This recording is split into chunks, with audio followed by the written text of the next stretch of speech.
Cuba Información.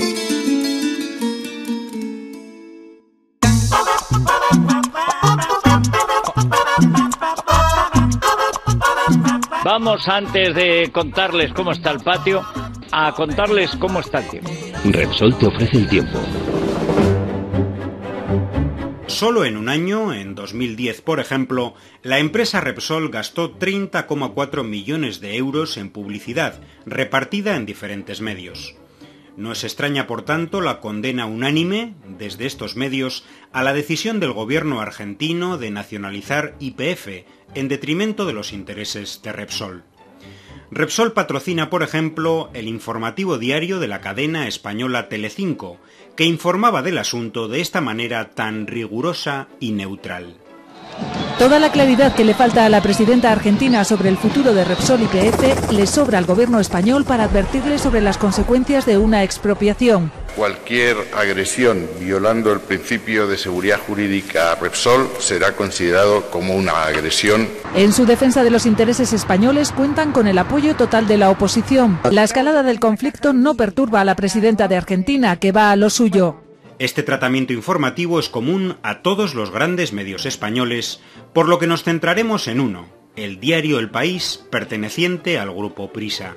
La supervivencia de este consorcio mediático no solo depende de los ingresos publicitarios de Repsol. El mayor accionista de esta petrolera, La Caixa, es uno de los bancos acreedores de la voluminosa deuda del grupo Prisa, refinanciada el pasado año. Por eso existe una censura total a cualquier información negativa sobre la actividad de Repsol en América Latina. Un ejemplo salía a la luz hace varios años cuando una periodista del diario propuso publicar un artículo crítico con la petrolera. Tras imponérsele al autor en un primer momento la suavización del texto, finalmente la dirección del diario decidió no publicarlo. Lamentablemente, Repsol no puede aparecer en el artículo ni una sola vez, fue la explicación.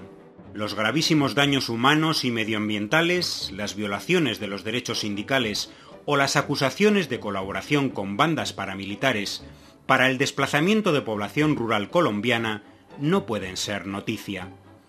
Pero curiosamente, días después de la expropiación de YPF, quien era acusado de vulnerar la libertad de prensa era el gobierno de Argentina.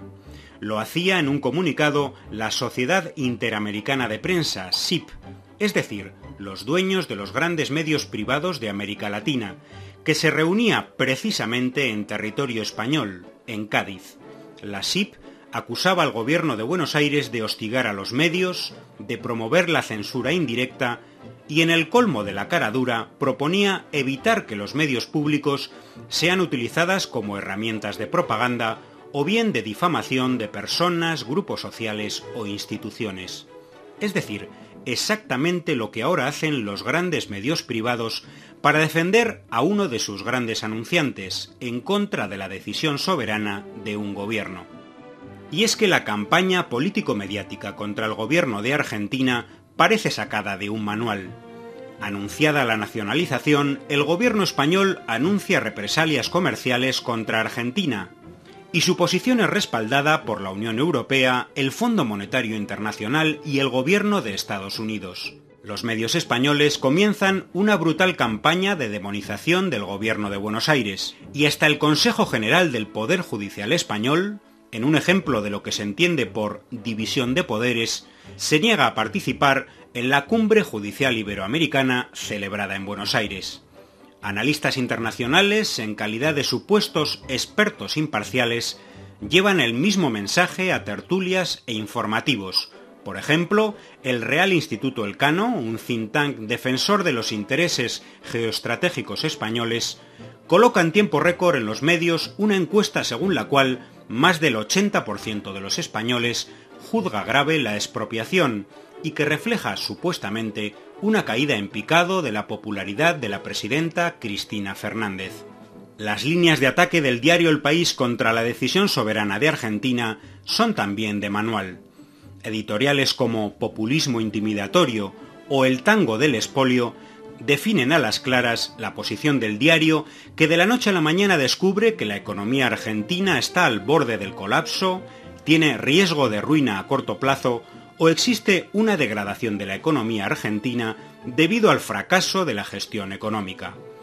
Algo que contradice de manera evidente la realidad. Argentina creció el 7,5% en el último año, mientras España se encuentra en recesión, su desempleo es 14 puntos inferior al de España y junto a Venezuela es el país de la región que ha conseguido el mayor descenso de la pobreza en la última década, según la CEPAL. Aparecen entonces los términos imprescindibles en toda campaña contra los gobiernos progresistas de América Latina, como populismo, chauvinismo exaltado, patrioterismo económico o chavismo, para acusar a la presidenta argentina de buscar desesperadamente un enemigo exterior al que culpar de sus fracasos. Kirchner ha convertido el populismo en la seña de identidad de su gobierno, una estrategia política por la que, según los expertos, se trata de buscar enemigos exteriores para desviar la atención de los problemas internos. El problema con Argentina es que se está convirtiendo en un estado macarra. Esto es un ataque contra España y contra el gobierno de España. Nos quiere robar a los españoles y es lo que está haciendo, efectivamente.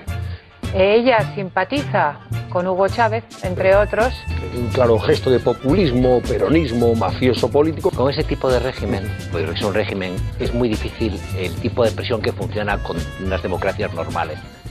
Pero el diario El País no se queda en los ataques, sino que hace propuestas de represalias. Nos dice que el discurso populista y las amenazas de nacionalización son razones suficientes para que la comunidad internacional retire su confianza a Argentina y que el gobierno de la señora Fernández se ha ganado a pulso que su país sea apartado inmediatamente del G20. Apenas unos días después de la nacionalización de YPF, El País organizaba en Bogotá las jornadas Invertir en Colombia, patrocinadas, entre otras multinacionales, por Repsol. Nosotros no expropiamos, llevaba a titular las palabras del presidente de Colombia, el ejemplo de buen alumno cuyo premio a la obediencia son las inversiones españolas. La cobertura informativa de El País a este evento es un cuadro idílico acerca del milagro colombiano, donde tras décadas de violencia existe una nación estable económicamente, con grandes planes de desarrollo en infraestructuras y, lo más importante, con seguridad jurídica para los inversores extranjeros. Ni una palabra de las 4 millones de personas campesinas desplazadas de sus tierras, de los más de 7.000 presos políticos, de la situación de hacinamiento carcelario o de las recompensas por asesinatos de inocentes, caso conocido como falsos positivos. Y es que recordemos, el grupo Prisa tiene a su vez importantes negocios en Colombia, es propietario entre otros medios de Caracol Radio y su editorial santillana controla una parte importante del mercado de libros de texto escolar. No en vano, 5 expresidentes de Colombia han pertenecido al patronato de la Fundación Santillana para Iberoamérica. Mientras, en Argentina las cosas se ven de otra manera. 3 de cada 4 personas están de acuerdo con la nacionalización de YPF y el 70% cree que el Estado debe controlar los recursos estratégicos del país. Y ello, a pesar de estar sometidos a un bombardeo informativo semejante por parte de los grandes medios privados argentinos, que repiten los mismos argumentos que sus homólogos españoles, con quienes comparten negocios, ideología e intereses.